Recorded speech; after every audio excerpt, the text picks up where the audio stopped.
Guruve Gaurachandra Radhika Tadali Krishna Krishna Bhaktaya Tadavaktaya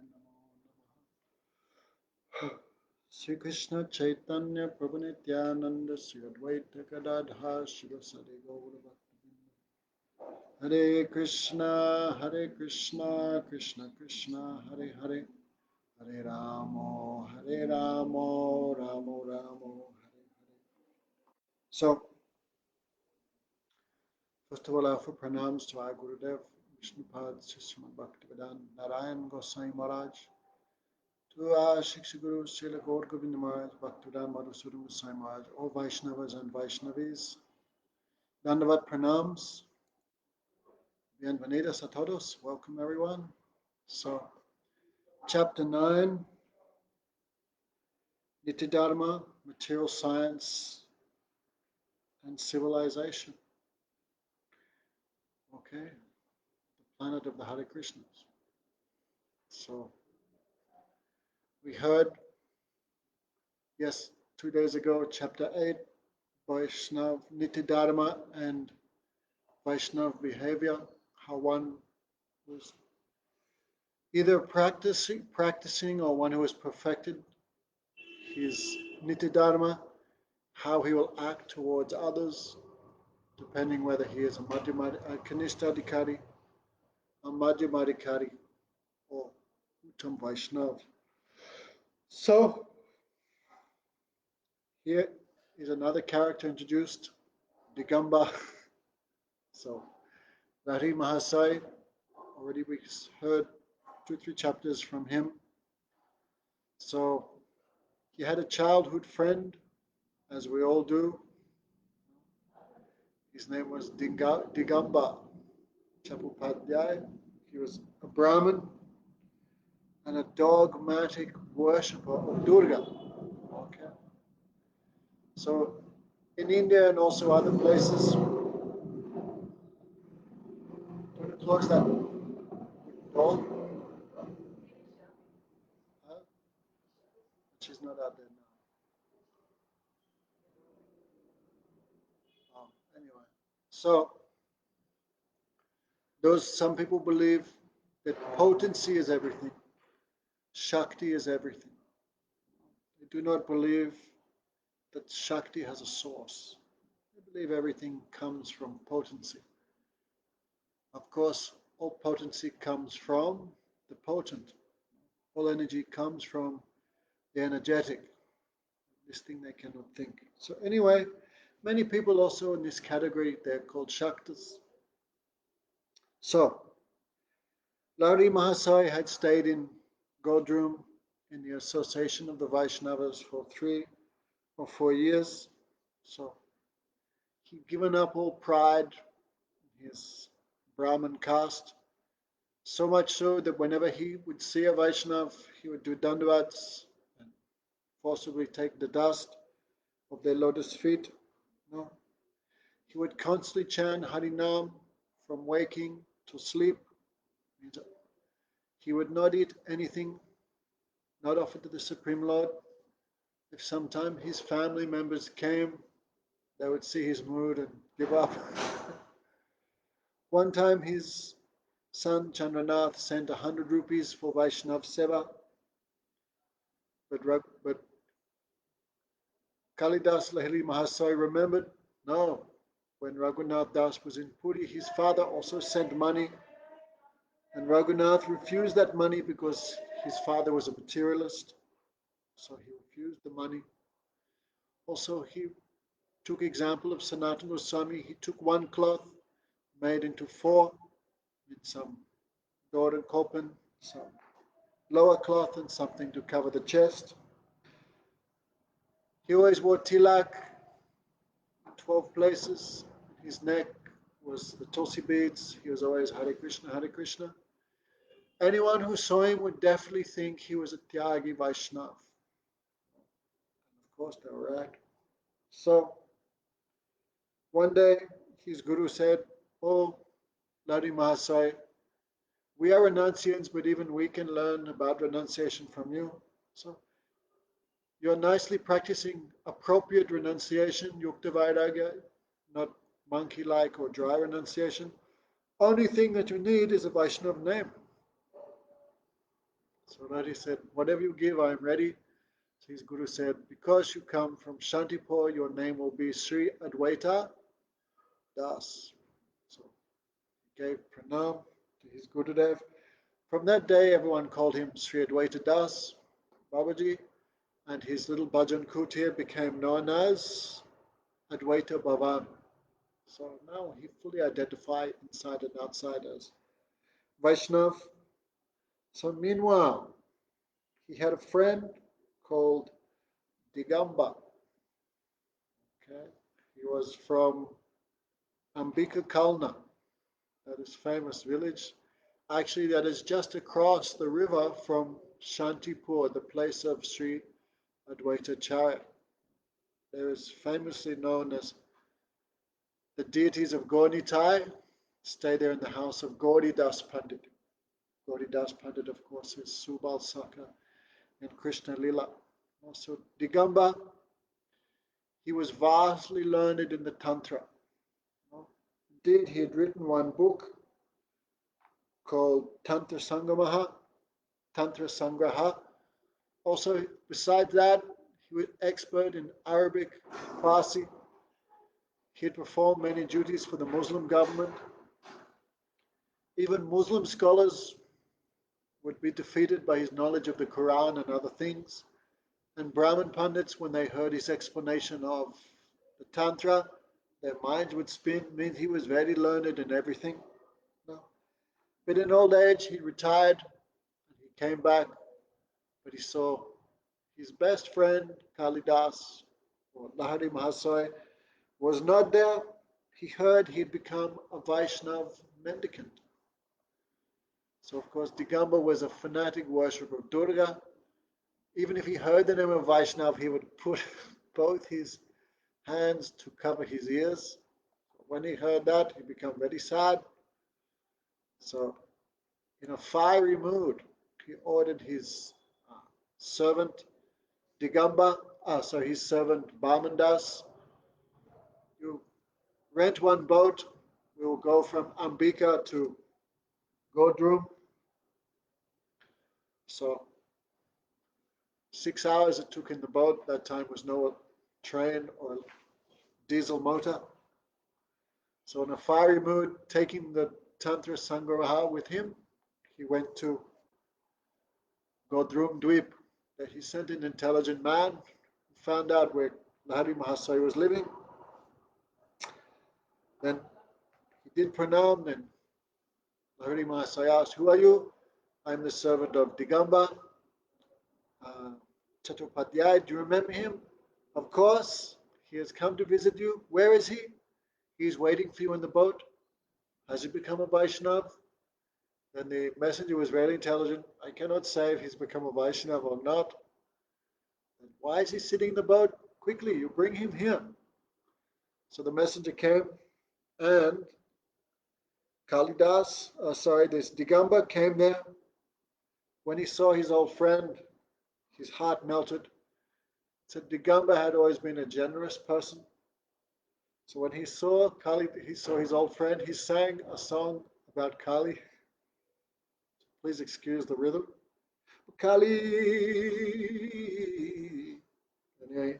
Tumalila kel najani ma tribhuani. Okay, I won't sing it for you. I'll spare your eardrums. But O Mother Kali, who in this three world can understand your lila? Kabu Purush, Kabu Nari, Kabu Mata, Hao Jorani. Sometimes you come as a man, as a Purush. That means also as the Jiva. Kabu Nari, sometimes you come as Prakriti, material nature. So sometimes you're a man, sometimes you come as a woman, sometimes you're a mother, and sometimes you appear on the battlefield, carrying an axe and other weapons.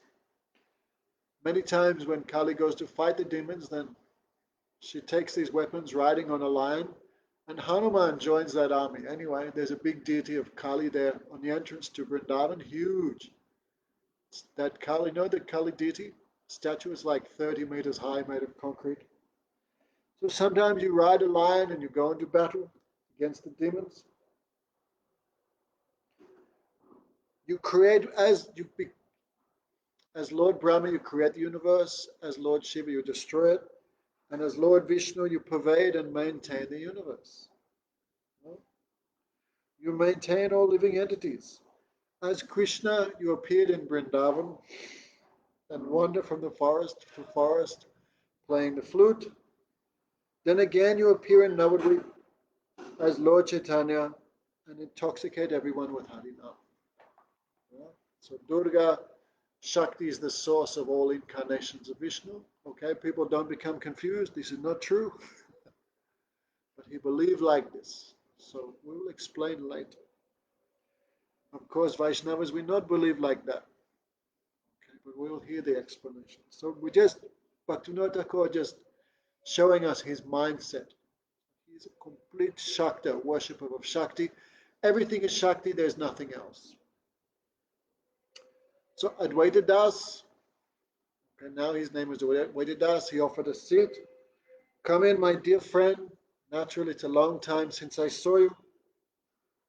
So Digamba, when he saw his friend with tilak and beads and some sika, then he began to weep.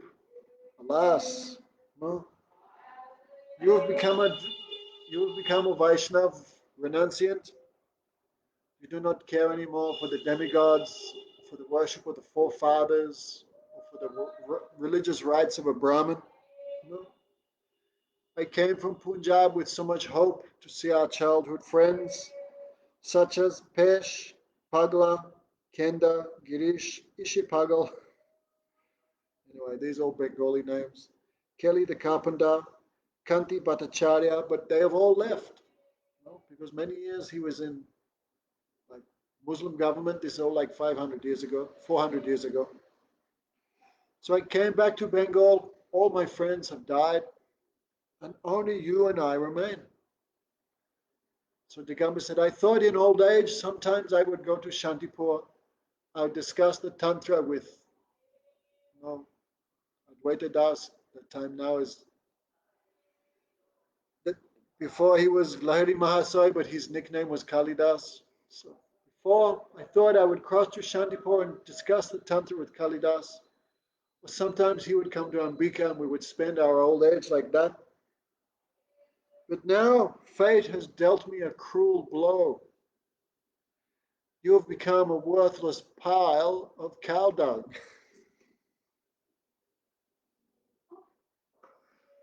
No use in this world or the next world. No? How has fortune been so cruel to me? No? Especially like in India, you keep a cow, then cow pass so much stool, you have 4 or 5 cows. So all that cow dung in a huge pile. What's it good for? Completely nothing. So my best friend became a pile of cow dung. No benefit in this world because he's given up this world, and because he's given up the worship of Durga, he get no benefit in the next life. Also, so Advaita Das a little bit shocked, no, as you could imagine. So you're thinking, immediately Advaita Das thinking, how can I get away from such association? Many times we meet our old family friends, and after 2 or 3 minutes, what you're thinking, how can I get out of this? But still, one behavior is there. So he told, remember we were children. There was one tamarind tree, imli tree. No? So Sachinandan used to sit under that tree. Also, that tree, there, Gauranga Mahaprabhu used to come to that place and he carved some deities of himself and Nitya-dharma and gave, not from the imli tree, that was from a neem tree, but anyway, many times Nityananda would go to Ambika and with Mahaprabhu. Devadi Deva Gaura Chanda Gauri Das Samandire. So there was one imli tree, tamarind tree, and Lord Chaitanya used to sit under that. So when they were children, Kalidas, Advaita, and Digamba were playing Gali Danda. It's like a game played by children. You see them playing here in India. They have a little stick with pointed ends, and they hit the end of the stick so it goes in the air, and then they have to hit it like that. So it's called Gali Danda. Ding, ding. A bit like hockey or something. So when they were children, Digamba said, don't touch the tamarind tree. If you touch that, you become a renunciant, because that is Lord Chaitanya's power there. No? So Digamba said, remember that? I said don't touch. Advaita said, yes. Even when you were small, you were against the Vaishnavas. No? So since that time I noticed, Digamba said, yes, I noticed since that time you have some tendency towards the Vaishnava religion. And that time as child, Digamba said, don't touch the tamarind tree, you'll fall into Gauranga's trap. And Advaita said, yes, yes. I spent my whole life looking at the trap and moving, but now I've fallen in the trap. So Digamba said, take my hand and come out. This trap is not good. Advaita said, I'm very happy in this trap. You come in also, you will see. Just touch this trap once and see for yourself. Digamba said, I know everything. It looks like happiness in the beginning, but in the end, it was just caused distress. It is just deception. Advaita said, what about the trap you're in? Don't delude yourself. Do you expect to attain any happiness in the next world? Okay, so right, the materialists believe the Vaishnavas give up all happiness in this world. But that is not true. Vaishnavas taste so much happiness also. When the materialists looking at us, oh, we're not eating chicken and fish, we're not enjoying like relations with the opposite sex, no, we're fasting and doing many things. They look at our life with terror, how they're wasting their life. And Vaishnavas also look at them, how they're wasting their life. No. Krishna explains this in Bhagavad Gita. What is daytime for the materialist is nighttime for the Vaishnava. And what is nighttime for the Vaishnava is daytime for the materialist. It means opposite. The Vaishnava is asleep to this world but awake to the inside bliss of the soul in relation with Radha Krishna. And the materialist awake to this world but asleep to themselves. So we should not expect this to have a very happy ending. So the Shaktas believe, we'll hear now the philosophy of Digamba. What you're saying. We are the servants of Mahavidya. Mahavidya, name of Durga. Because Shiva, he's the personification of knowledge. So Durga, his potency. Who is she? She's Mahavidya. No, she's like the source of all material knowledge. Of course, Vaishnavas believe she's Yogamaya, so she's the source of all spiritual knowledge also, Mahavidya. But Digamba not worshipping her as Yogamaya, worshipping her as Mahamaya. All this we will hear. Digamba said, come on, man, we are the servants of Mahavidya Durga. We enjoy all material happiness now.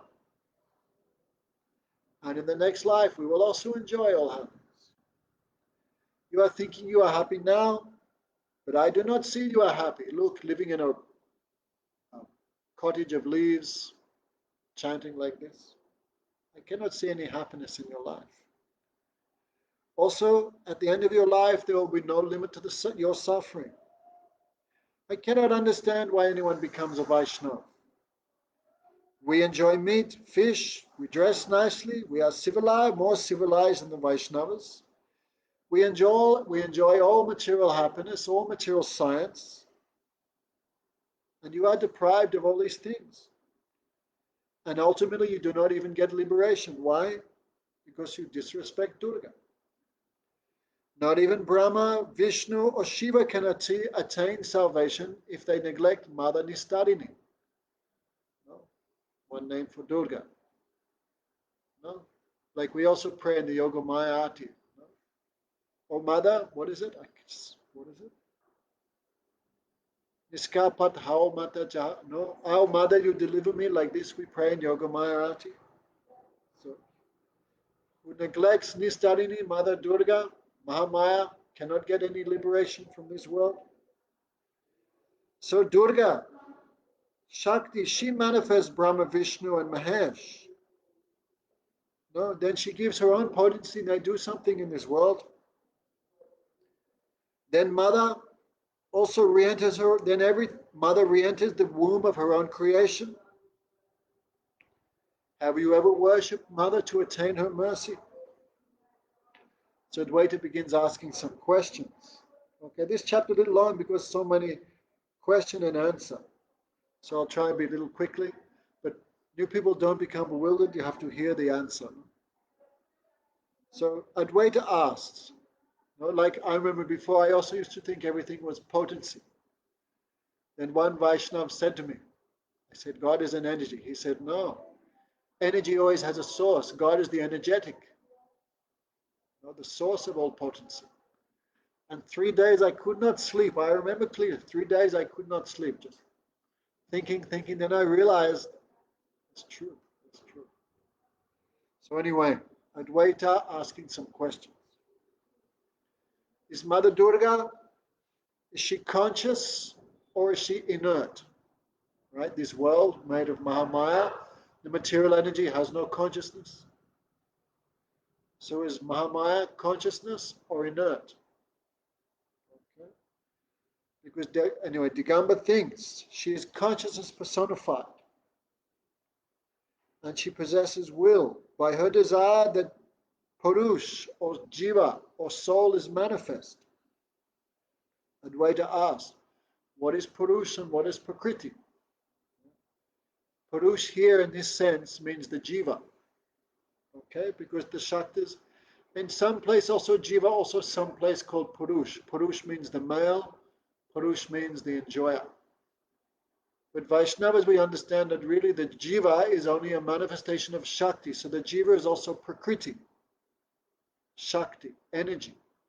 But she is not material energy, the Jiva is a Parashakti. But this will all be discussed later. No? So what is Purush, what is Prakriti? What is consciousness and what is matter? Digamba said that the Hare Krishnas don't know anything. All they do is chant the Harinam, but we know all Tattva. Although Purusha and Prakriti are two, they're actually one. Like a chickpea. Like when you get a chickpea, when you boil it even, there's a covering of the chickpea. When you take off the covering, there's two halves. One half is Prakriti, one half is Purush, but actually they are one. Right? This is called chickpea logic. Purush is consciousness, Prakriti is material nature, but ultimately when consciousness and matter merge, that is known as Brahman. Where they get all this philosophy, who knows? So Dvaita asks, is your mother, Durga, is she Prakriti or is she Purush, male or is she female? Digamba said sometimes she's male, sometimes she's female. Right, so he believes, according to the philosophy of the Tantrics, Shakti has become the Jiva, and Shakti has also become this world. But ultimately, they are one. What is that one truth? That is Brahman, Nirgun Brahma. So this is like Mayavad with something else chucked in on top. Okay, but many people believe this, especially in Bengal. Right? Time of Durga Puja, Bengalis go crazy. So much worship of Durga. So, if Purush and Prakriti are like two halves of a chickpea, which is the mother and which is the father? Gamba said, are you making philosophical inquiry? Very good. The fact is, mother is Prakriti and father is consciousness. Advaita asked, and what are you? So, Pasapad, Badajiv, Pasumukta Sadashiv. When I'm conditioned soul, I'm called a Jiva, and when I'm a liberated soul, I'm called Shiva, Sadashiva. So are you spirit or matter? I am spirit and mother is matter. When I am bound, she is the mother. When I'm a jiva, then she is Durga Mata. But when I become liberated, I will be Shiva and she will be my wife. So imagine, Advaita said, ah ha ha, great philosophy. That woman who is now your mother will afterwards become your wife. Now I understand the truth of everything. Right? It's very horrible philosophy of the tantrics. So they believe like this: when you become liberated, you become Shiva. So they chant mantras like Shivoham. They do all type of rubbish with women, right? They believe like I am Purush and this is Prakriti, and by relationship with man and woman you become liberated. This all tantric philosophy that now many people following this. Many people. Why? An excuse for liberation, an excuse for sense enjoyment, I should say. So Advaita said, very wonderful philosophy. That person who is now your mother afterwards will become your wife. The Gamba said, brother, I'm not like you just running around shouting Vaishnava, Vaishnava. I have acquired knowledge by associating with many liberated sannyasis, brahmacharis, and tantrics, and by studying the Tantra Shastra day and night. If you wish, I can also make you fit for understanding this knowledge. Advaita Das was thinking, oh my God, get me out of here. What a great misfortune that I'm meeting such a person. Right? Even we speak their philosophy, we feel terrible just to speak the things they believe, or to speak of someone actually practicing. So, Advaita said, please explain to me what is civilization? What is material science? Civilization means, Digamba said, to dress nicely, speak cultured words, and to behave in such a way which does not give distress to others. But you Vaishnavas do none of these things. You are uncivilized. Why? Look, as you never mingle, you never mix with other people. As soon as you see them, you shout, chant Harinam, chant Harinam. You have no other words, you have no sweet language.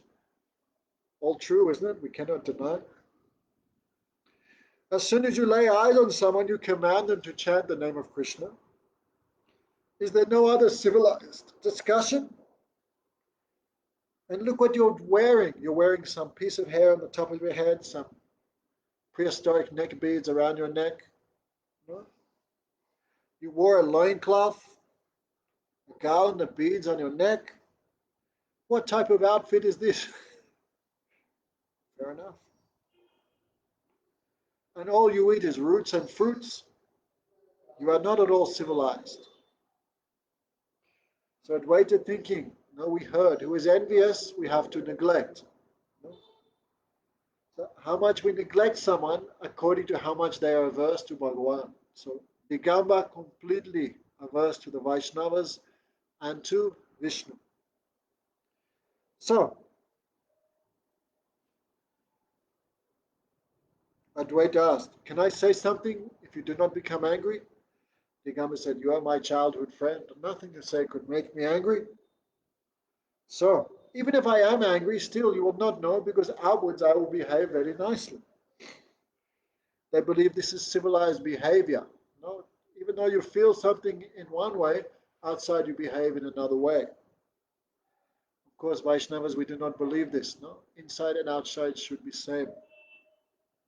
So, Advaita said, please, I may say something? Yes. Human life is very short. No? And in this life, there are many disturbances. In our short life, our only duty is to worship Krishna. I believe that material civilization and culture is simply deception, deceiving the true self, the soul. What you call civilization, that is called samyata in Sanskrit. This is simply civil deception. A human being remains simple as long as he adheres to truth. When he adopts the path of dishonesty and crookedness, he may appear civilized, and he may speak sweet words, but internally he remains addicted to deception and wicked deeds. What you described as civilization has no good qualities, because truthfulness and simplicity are the only true good qualities. Like you see in the West, especially everywhere, you know, people wear suit and tie and they shave 5 times a day and so much perfume and so much education they do, but inside full of crookedness and deceit and bad activities. Also, the women outside look so nice and dainty, but inside full of terrible things. So this is all deception. So your civilization means to keep your hypocrisy, especially in business dealings, family dealings, to cover your hypocrisy. That is your civilization. So Sabhyata means what? Actually it means virtuous assembly. So actually the assembly of Vaishnavas is the only Sabhyata or true civilization. In reality, a civilization that is free from sin and duplicity, that is real civilized society. Non-Vaishnavas very much appreciate civilization that is full of duplicity and sinful activity. The civilization that you speak of is not related to Nitya-dharma of the Jiva. Okay? Understand, Vasudha? Is the English a little fast? We'll move a little forward. Anyway, if you might as well hear class, if you're gonna, hey, you come in here. Okay?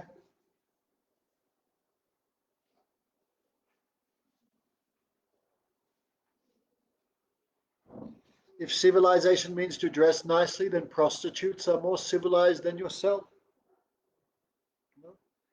The only requirement for cloth, it should be free from odor and cover the body. Food should be pure and faultless, but you only care whether it tastes good or not.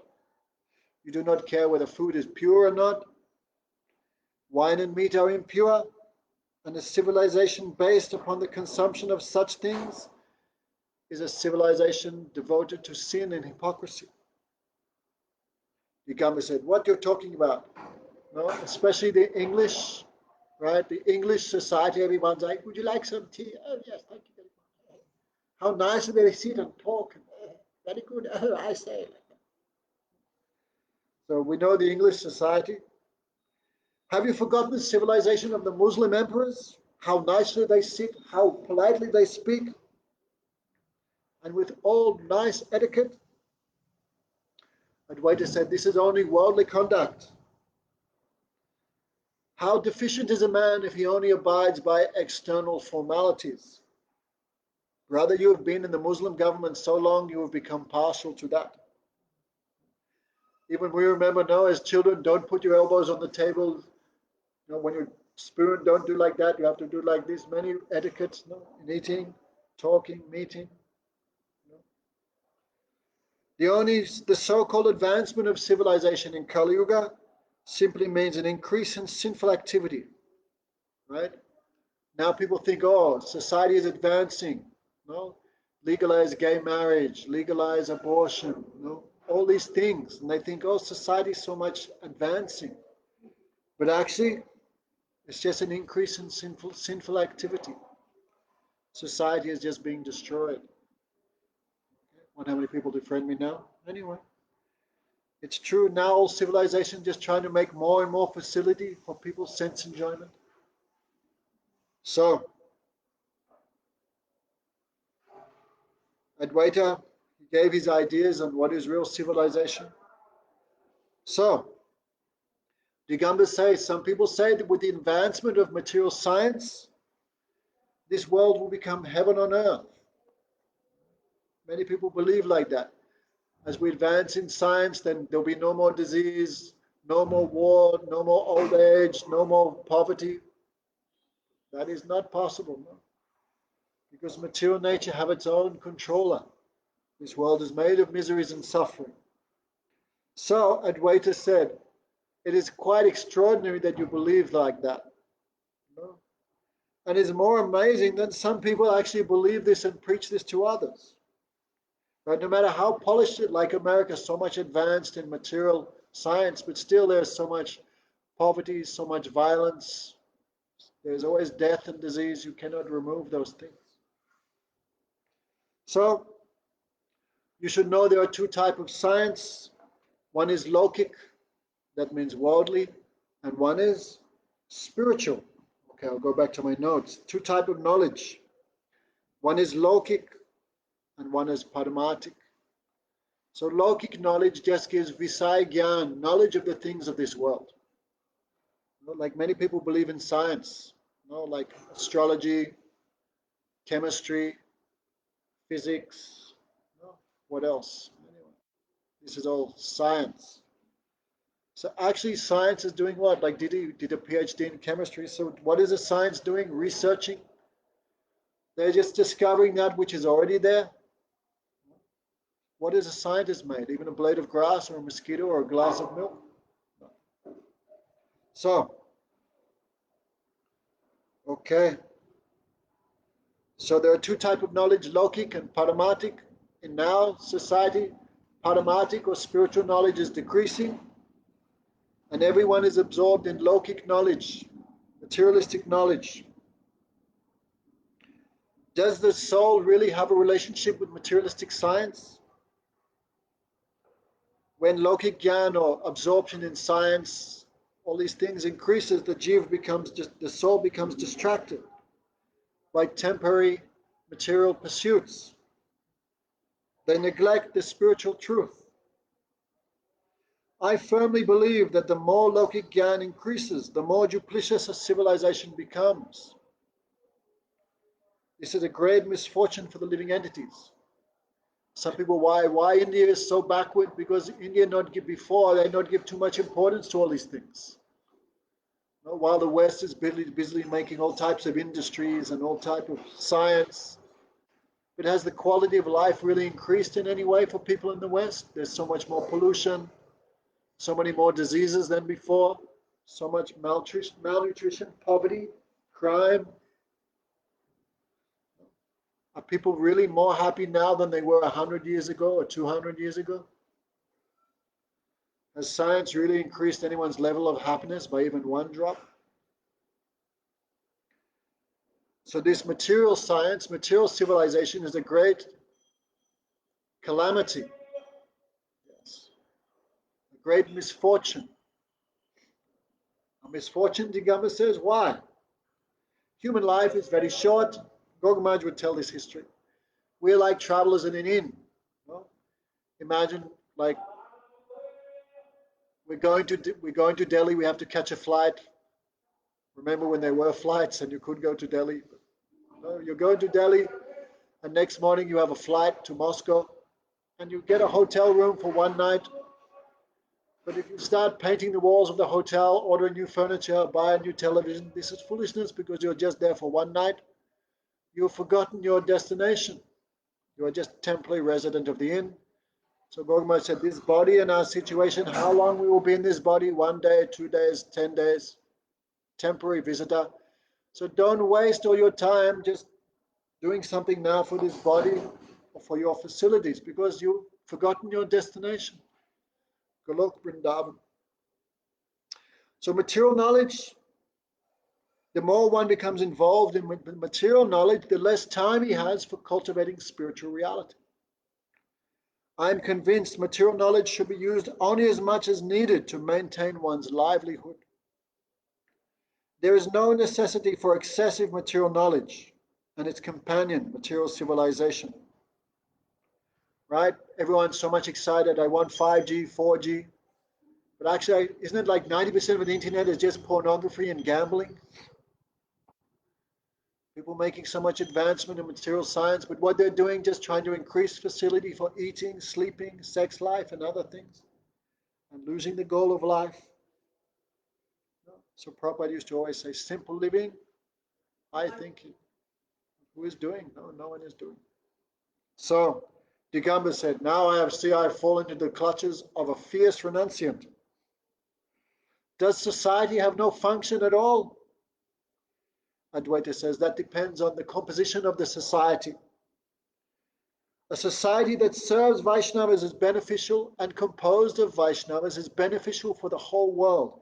I read this yesterday. I wanted to put it on internet, but I knew everyone would fight with me. Didi said I'm not allowed to fight anymore. The function served by a society of Vaishnavas is highly beneficial for the jivas, but a society of non-Vaishnavas or a society that is secular serves no advantage function for the jivas at all. Now India also diseased by secular society. Now they tried to say all religions are the same, give equal chance to all religions, all spiritual practices, all thought. If I like it, it's okay. If it feels good, do it. Now in America also, they're trying to make so much secularize everything. Okay, you legalize homosexuality. Any benefit for the jiva at all? No. Okay, you legalize divorce. Is there any real benefit for the soul in all these activities? Okay, legalize medical marijuana. Legalize drinking and meat eating. Make it secular. Everything's okay. Is there any real benefit for anyone at the end of the day? Not at all. No. But a society of non-Vaishnavas or a society that is merely secular serves no advantage at all for the jiva. Now everyone's so much absorbed in the blacks and the whites and the Chinese and this and that. And really, all this has any benefit for anyone at all at the end of the day? Not at all. Actually, if everyone just come on the spiritual platform, all these temporary problems would automatically be solved. Okay. What do you mean by science? So Digamba become excited. There are many sciences. Material science includes knowledge, skill, beauty of the material world, branches of knowledge, military science, music, medical science, dance, astronomy. No, many branches of knowledge, right? If you go to university, there's different departments for language, there's departments for chemistry, physics, metallurgy, what else? What's it called? Architecture, medical science, law, so many branches of knowledge, but where's the soul department? Soul department, knowledge of the soul, who are we? No department. So Prabhupada used to call the modern education system slaughterhouse.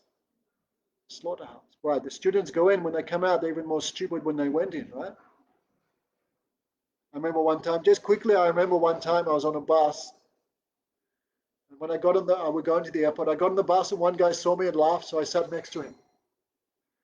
We started talking and I said, what do you do? He had 2 PhDs in medical science. This is many years ago. Then I become a little afraid, Oh my God, 2 PhDs? Who's met someone with 2 real PhDs? No. So I thought, anyway, let me try. Because Prabhupada would preach against the scientist, life comes from life. I said, oh, 2 medical sciences, 2 medical PhD, that's amazing. So you must be able to tell me where life comes from. His mouth opened like he couldn't answer at all, couldn't answer at all. In like 2 hours, I talked to him about, life comes from life. Life is the symptom of the soul. This body is dead. Atoms have no life, blah, blah, blah. What Prabhupada just stuck to, 2 hours talked to him. He could not answer one word. I remember I said to him, maybe I shouldn't, I said, you are very foolish. You spent 10 years in university, but your knowledge is like that of an animal. An animal thinks I'm this body, you think you are the body. He could not answer anything. Okay? So, Digamba said there's many sciences. Material nature is the primordial power. Material nature is everything they say. She has produced the material universe, right? But the materialists believe this natural occurring. They believe there's no God, everything is just natural occurring. This is one of the 5 types of envious persons we heard about the other day. So actually, Digamba has all 5 qualities of aversion to Bhagavan. Okay, so Prakriti, material nature, has naturally manifested this world. Everyone and everything is a manifestation of material nature. When you have this knowledge, you become liberated by the mercy of Mother Nistarini. Vaishnavas never seek material knowledge, but the Shaktas, we will achieve liberation. Just see me how many books have been written by the followers of the Tantra. No? Anyway, I won't get too much into that, but the Tantrics also worship Shiva and Shakti. No, but like they have the dude. Anyway, I'll try and explain it in a proper way. The worship of Shiva, they worship Shiva and Shakti. So the Shiva in the form of phallus or male sex organ, that is Shiva, Sadashiva. And Durga, material nature in the form of a yoni or a woman's genital, like this. So the Shaktas believe the Jiva, he's Shiva and he's enjoying material nature. But that had nothing to, when the British would see this, they would think this is repugnant. This is not the real. We know material nature cannot do anything without the desire of the Purush. Who is the supreme Purush? That is Vishnu. Matter cannot do anything without the will of Vishnu. No? So like a man puts the seed into the womb of a mother, of a wife to produce life, in the same way Vishnu, by his glance, he places the seed like jivas into the womb of material nature. That is material existence. So the Vaishnavas have one vision of Shiv Shakti, but the Tantras have a completely perverted idea of Shiv Shakti. I am Purush. Anyway, many things they believe. Even very hard to understand what they believe. If you hear the explanation of Digamba, your head just spins. What is this? Just word jugglery. So, Digamba. Vaishnavas have no interest in material science. Look, the great men such as Plato, Aristotle, Socrates, and Hakim. I don't know who Hakim is, one Muslim writer. They've written so many books on materialistic knowledge, but Vaishnavas never care for that. Advaita said, Digamba, you said the Vaishnavas have no interest in Vigyan. Another name of science in Sanskrit is Vigyan. No? But that is not true. Vaishnavas are expert in Vigyan. No? And Kalidas quoted this Chatushlok Bhagavatam, Jnanam param guyam me tad vijnanam samadviham tad rahasam tad angam chas tad grihita gaditamayam. Anyway, this is a big explanation of Chatushlok. No?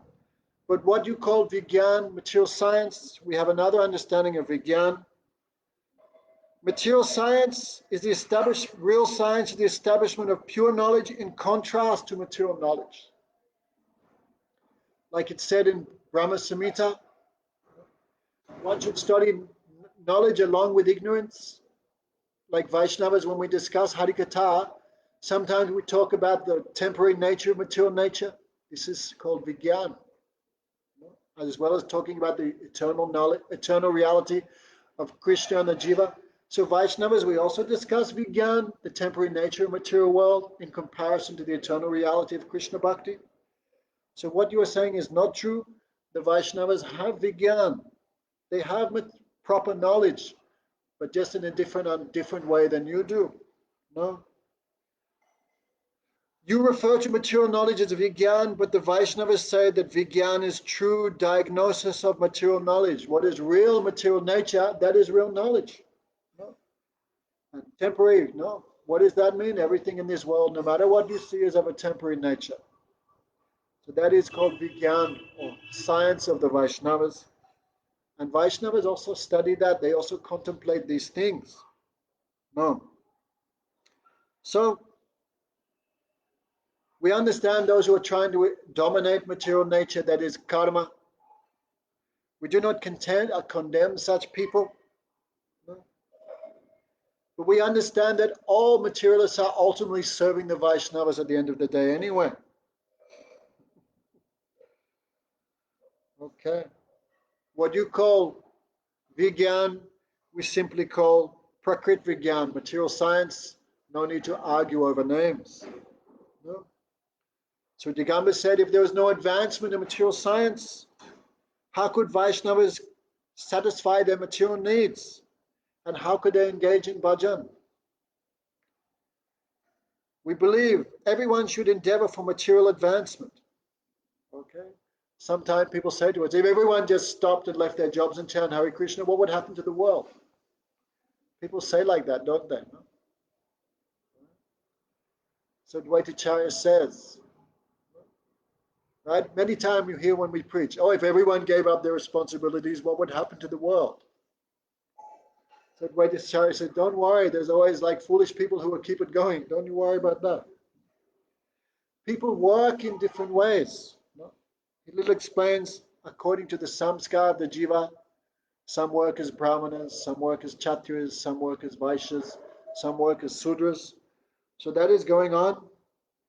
There is no need for no Vaishnavas also doing one labor. They're also doing one occupation, one job. No, I remember one time we were collecting vegetables in Calcutta, then Bengalis too much argumentative. Then one boy, we were begging vegetables, then one Bengali shopkeeper abused the brahmachari. Why don't you get a job? You should work. And the brahmachari answered, everyone's working, we also working, you also working. You cannot do our job. You come and do our job, but you cannot. Also, we have no interest in your job, but everyone is working. So Kali Advaita Jayacharya just said, everyone is working according to their nature. There is no need for Vaishnavas to give up bhajan to labor for the work of this material world, because that is being done by others. For example, the materialists build airports, materialists build highways, materialists build cars, materialists do many things, and the Vaishnavas take advantage of what is necessary for their bhajan. For example, the carpenters make singhasanas, which the grihastas use as for worship of the deity. Bees collect honey, which the Vaishnavas use for the worship of the Lord. No? Therefore, all jivas are serving the Vaishnavas, whether they know it or not. Wow. Good answer. Consequently, well, such materialists, everyone is under the control of material nature according to his inclination. Therefore, everyone is assisting the Vaishnavas in their spiritual development. Such materialists are not aware that their activities are helping the Vaishnavas because they are bewildered by Vishnu's Maya. Consequently, the whole world serves the Vaishnavas, but unknowingly. Right? Like everyone's farming, everyone's doing everything, and Vaishnavas are just taking it off into Bhagavan. So everyone is serving the Vaishnavas.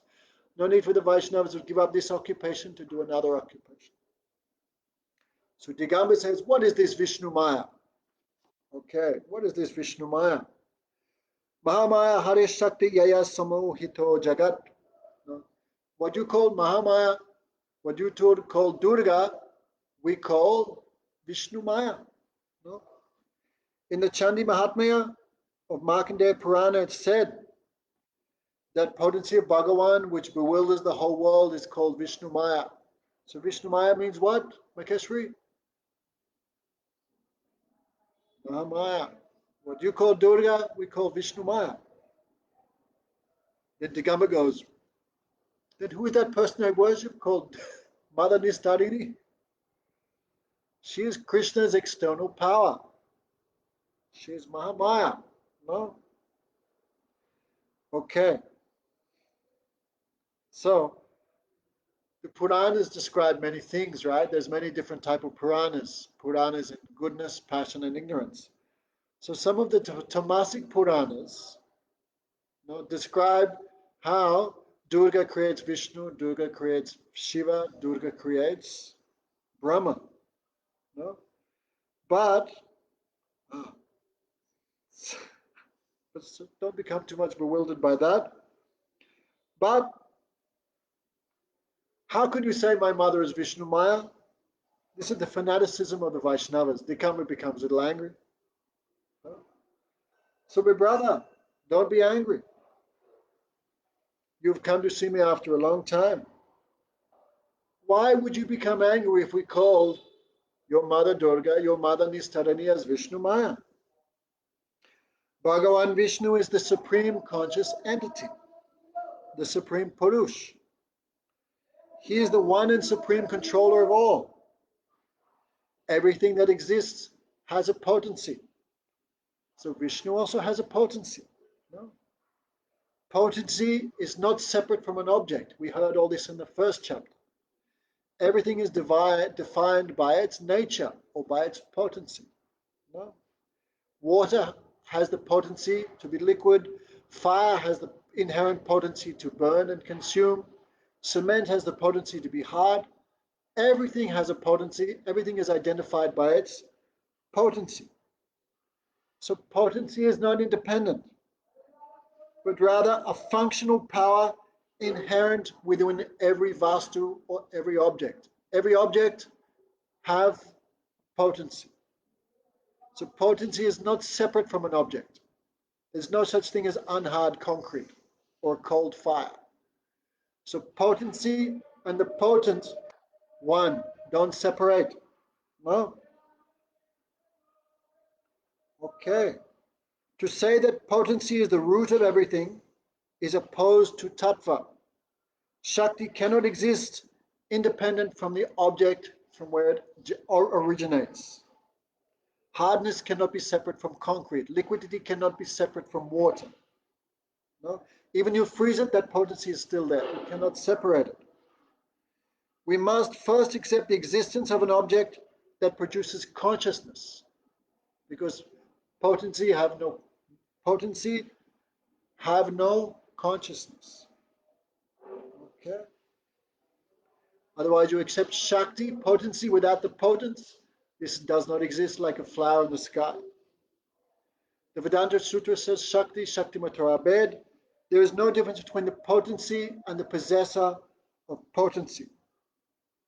Shakti is not a separate object. The Supreme Person is the master of all potencies. Shakti is the quality or his inherent function. Right? Bhagavan wants to do something. How does he do it? Through Mahamaya, through Tatastha, through the Jiva Shakti, through the Chit Shakti, through the Lila Shakti, through the Aishwarya Shakti, through the Gyan Shakti, through the Icha Shakti. Vishnu has 16 potencies. So Bhagavan wants to do, then he does through his Shakti. So only Vishnu possesses desire, only consciousness possesses desire, and Shakti work according to desire. No? Even Radhika, Parashakti, but Jaiva-Dharma says Shakti Mam, the possessor of potency, always has two qualities that are not in the Shakti. What is that? Purushata, the enjoyer, the potency to be the enjoyer, and the potency for desire. These things are not in Shakti. Radhika has no independent desire, and she never has the mood of enjoyer. No? What's her only desire? To fulfill the desires of Krishna. Radhika never becomes the enjoyer or the male, and Radhika never has any separate desire from Krishna. Therefore, it's a fault to discuss Shakti without Shaktiman, because they are never separate. No? So Digamba, whole life, Shakti, Shakti, Shakti, Shakti. Not, this is like half a chicken, half a chickpea. So, Shakti is the quality or inherent function that is subordinate to his will. You have said that Shakti is the embodiment of consciousness, that Shakti possesses will, and that Shakti is beyond the influence of the three modes of nature. This is correct. No, Shakti Tattva also conscious, Radhika also conscious, the Jiva also conscious. No, the Jiva also free from all Shakti is free from three modes of nature. No, the Jiva Shakti also free from three modes of nature.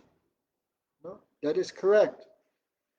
But insofar only as Shakti operates under the full support of a pure conscious entity. That's why when the soul leaves the body, this body cannot do anything, because only Shakti is there, no Shakti Mam. And this Shakti is considered identical with the powerful entity. Desire and consciousness depend on the Supreme Being. Desire cannot exist in Shakti. Right? This material nature is one Shakti, has no consciousness, no independent desire. Potency always acts in accordance with the desire of the Supreme Conscious Being. The power to act. You say the power is moving, that is just a figurative speech. No, for example, hang on.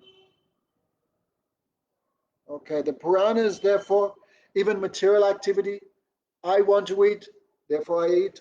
No, I want to see, therefore I see. Therefore, even the potency of the eyes, the ears, the mouth only act according to the desire of the soul. So in a microcosm, this is true of the soul, but not completely, because soul is also one potency.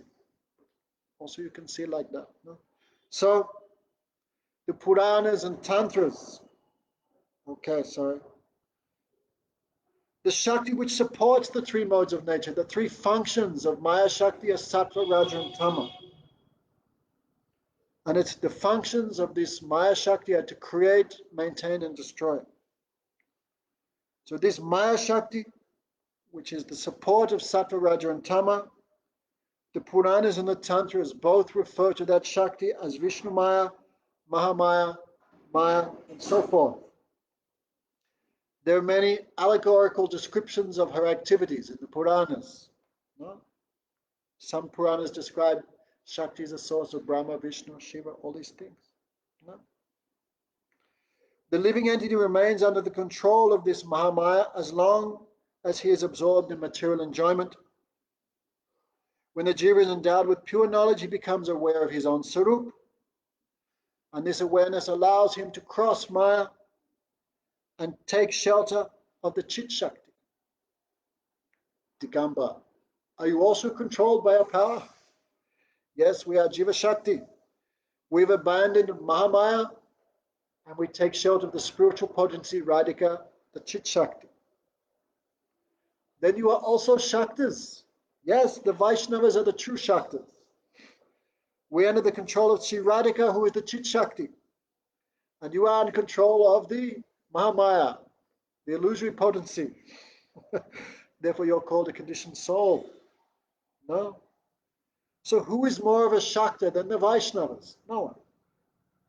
We do not see any difference between the Vaishnavas and the Shaktas. Those who are only attached to Mahamaya without taking shelter of the Chit Shakti may be called Shaktas, but they are not Vaishnavas. They are called materialists. Okay? In the Narada Puracharatra it says, Durga is speaking. In the forest known Vrindavan, I am your internal Shakti, Sri Radhika, who adorns your chest in the Ras Leela. So one name of Radhika is also Durga. No?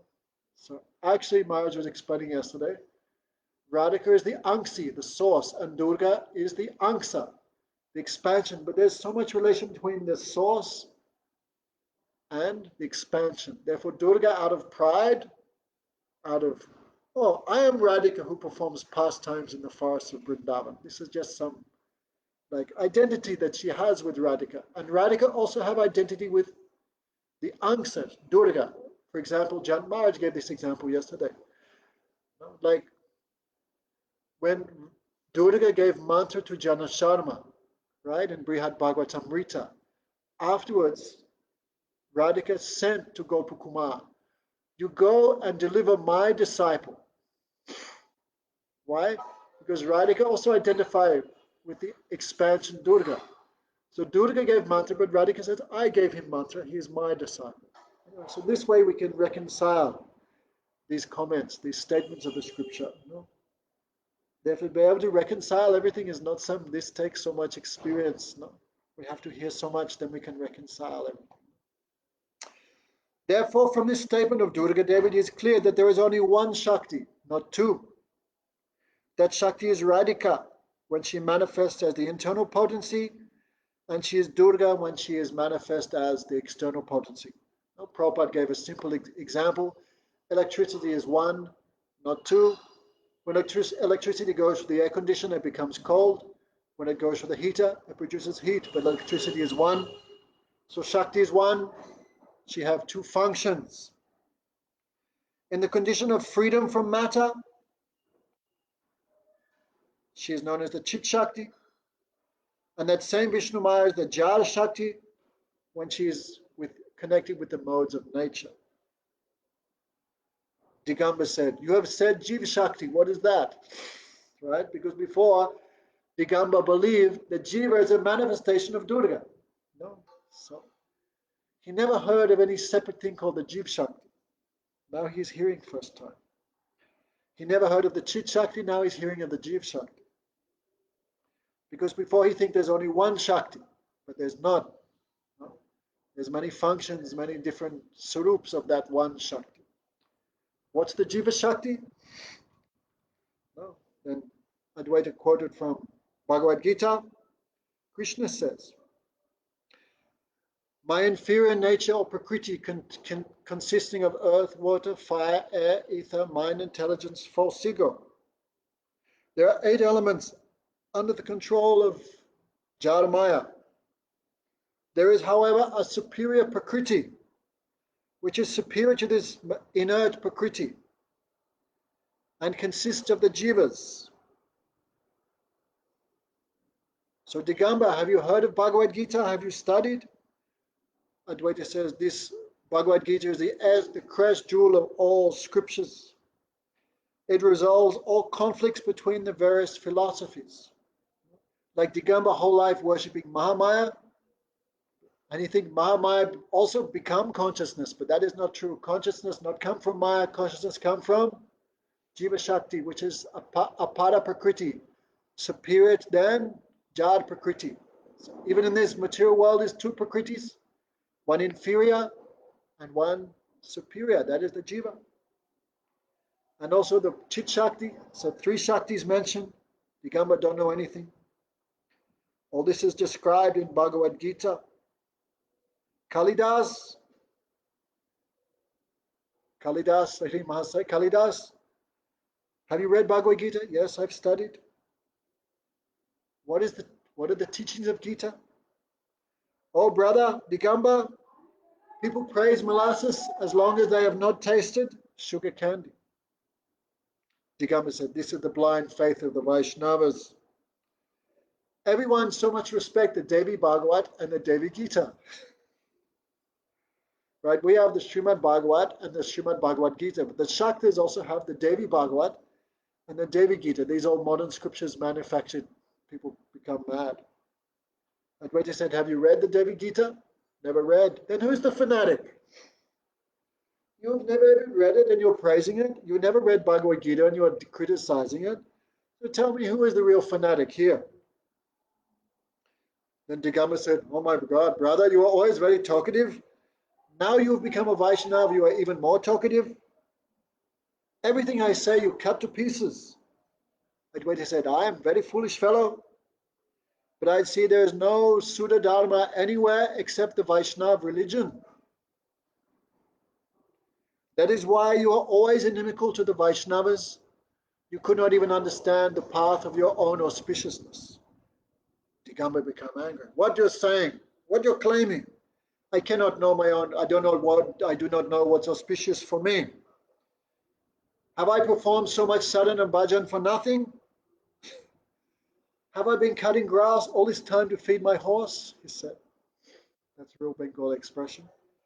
No need to cut grass and give the horse because the horse will take his own grass, right? Means that I do so much work for nothing?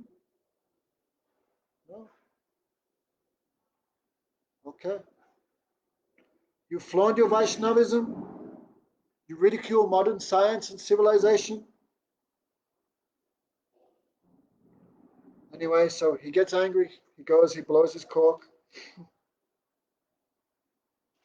So many things he says. He goes on a rant. Then finally, Advaita says, brother, you have become infatuated with this Mahamaya. If there is an all-knowing conscious Bhagawan, then what will happen to you after death, the time of death? Where will you go?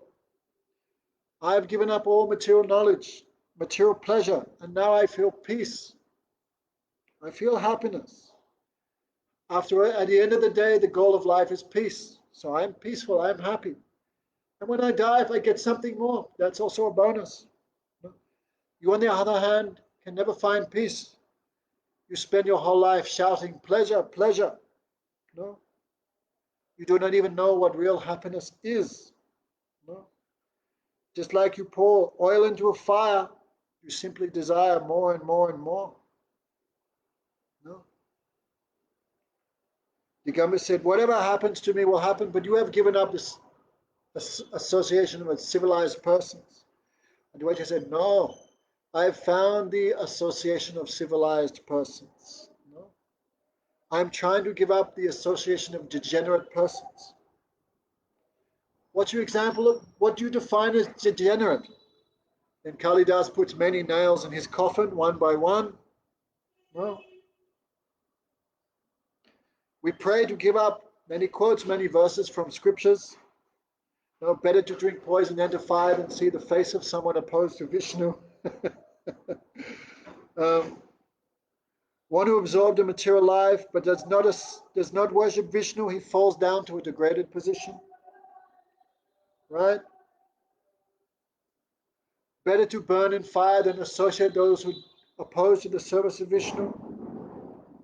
If one associates with those who oppose to Vishnu, he loses his lifespan, his intelligence, his truthfulness.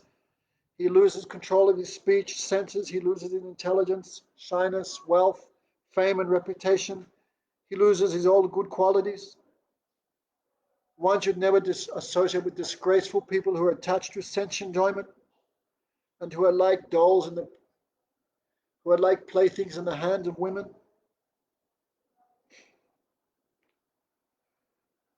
He may have studied all the Vedas, but he is not a devotee of Vishnu. He should be understood to be the lowest of men.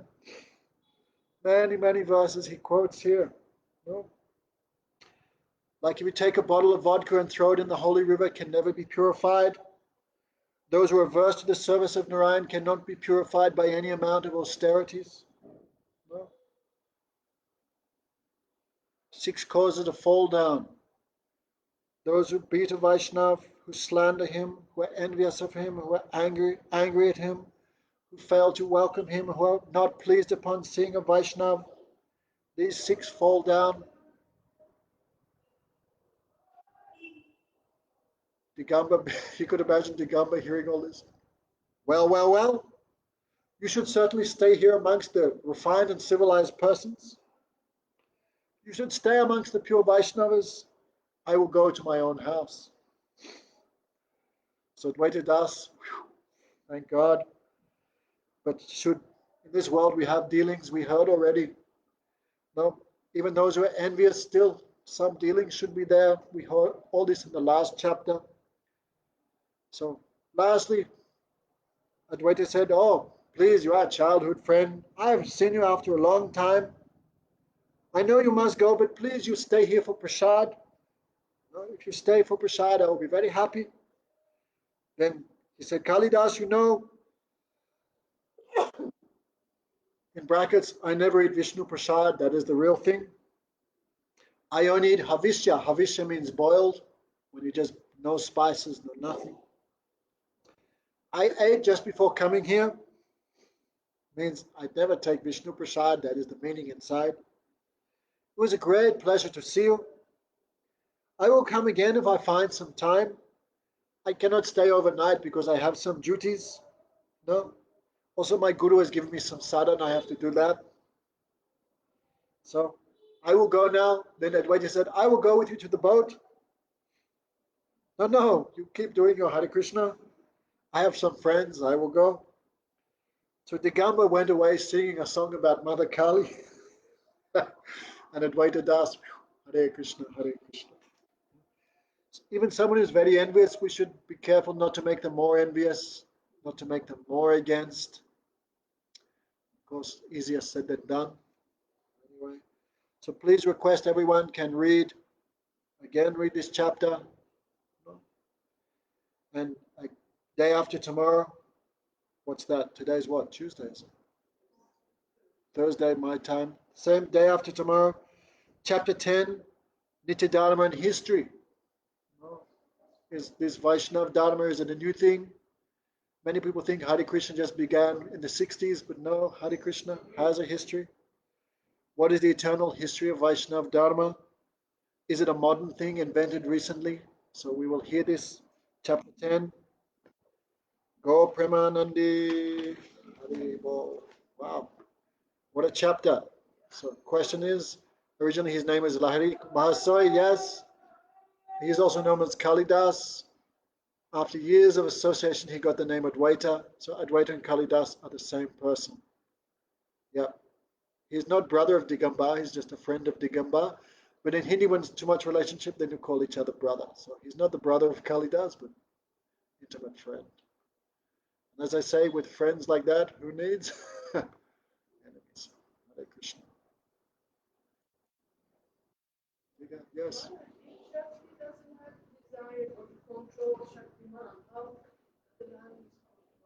Yes, but in Tattva, Radharani is controlled by Krishna. Tattva.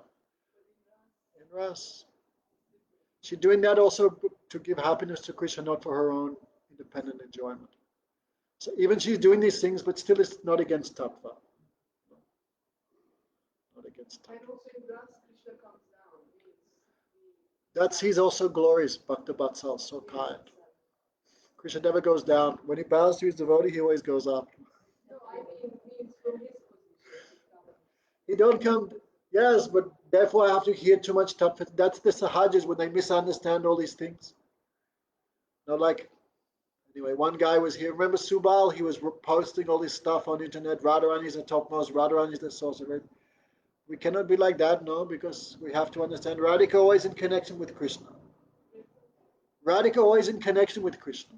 Whatever she do, she's Krishna's desire. That's why many people also, when they see this, they become bewildered. Why Krishna doing like this? Even Hanuman become bewildered. What drug the Pandavas gave him, I don't know. Krishna become their servant. Krishna become their chariot driver. What drug they're giving the Pandavas give to him that Krishna becomes like this, I don't know. So Hanuman just to pranam because cannot understand this. Even Jayadev, no, when he saw Krishna bowing to Radhika, then even Jayadev become bewildered. What is this? No, how possible? Krishna is the Shaktiman. How can he bow to his own Shakti this like against everything? So even he afraid to ride. So very high things. Braj Leela is very high. Yes. That's why many things in Braj Leela outside of Veda, outside of Shastra, outside. Even Uddhav, Shruti Vijay, even the Shruti is looking for this thing, the Shrutis, but cannot find. Even Brahma cannot find, and Brahma is the guru of the Shrutis, but he cannot find, then how they will find. So even the Vedas looking, some proof, but cannot find. No? That's why it's so high. Yes.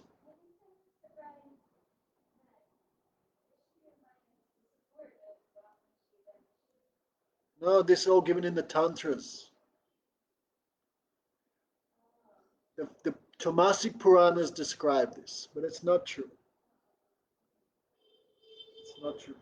Because someone in Tamagun, what they're going to start worshipping Vishnu? No way. One worships according to one's own. So those in Tamagun and Rajagun, then there's Puranas which describe that. I was telling Maharaj last night, no? Like in the Shiva Puran, which is Tamasic Puran, there's one history. Shiva and Nrsingadev had some argument, and Shiva gave Nrsingadev one slap on the cheek, and Nrsingadev ran away. So someone read it, wow, Shiva's the best. Just see, he gave Vishnu what? This increased their faith. So these allegories, not true, but mentioned to increase their faith in these things. And Digamba read, it says in the Puranas, it says here. Therefore, you see, Digamba never touched the Sattvic Puranas, like the Bhagavad Gita, all these things, he never touched, because different nature.